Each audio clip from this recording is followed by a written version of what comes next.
चांदवडमधील नगराध्यक्ष पदाचे उमेदवार आहेत राकेश अहिरे यांनी एक अतिशय खळबळजनक दावा केलाय।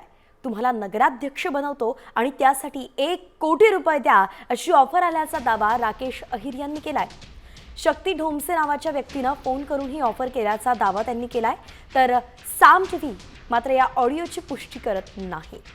दरम्यान यावर अहिरे यांनी शक्ती ढोमसे यांच्या विरोधात चांदवड पोलिसांत तक्रार दाखल केली आहे। पोलीस त्याचा शोध घेत आहेत। तर ही ऑडिओ क्लिप आपण ऐकूयात। बागुलला 13,642 मतदान आहे। कोणाला? बागुलला 13,642। हो, डायरेक्ट कन्फर्म? अरे बापरे, डायरेक्ट 13,642। हो, म्हणजे 41 पण नाही, 43 पण नाही, डायरेक्ट 42। चांगली गोष्ट आहे। हार्दिक शुभेच्छा। अजून आमच्या लायक काय असलं तर सांगा भाऊ। असं हे तुम्ही आकडे का बरं असे कुठून का आकडे काढताय रे तुम्ही? एवढे 13,442 वोटिंग्सने तो निवडून येणार आहे असं?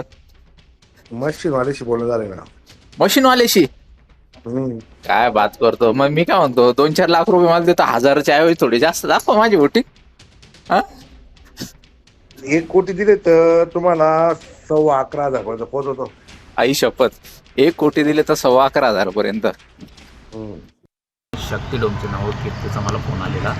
त्यांचा दावा असा आहे की आमचं BJPचं जे कॅन्डिडेट आहे ते थेटसाठी उभं आहे, प्लस त्यांचे बाकीचे ऑदरचे मेंबर, तर हे सगळेचे सगळे निवडून आलेले आहे। मी त्याला विचारलं कसं शक्य आहे म्हटलं हे, तर त्याचं म्हणणं असं आहे की जे अपक्ष आहेत त्यांना 100 वोटिंगच्या पुढं काही वोटिंग पडणार नाही, आणि जो मेन उमेदवार त्याला 13,642 वोटिंग पडतील। मी त्याला हे पण विचारलं की एवढं तू शाश्वती कशी देतोय? तर त्याचं म्हणणं झालं की मी मशीनवाल्याशी बोललेलो आहे म्हणे। मी त्याला म्हटलं मशीनवाला म्हणजे तो म्हणतो EVM वाला, आणि त्याची मागणी माझ्याकडे अशी आहे की तू जर कधी मला 1 कोटी जर अमाऊंट दिली तर मी 11,15,000 वोटिंग तुझ्यासाठी मिळवून देईल।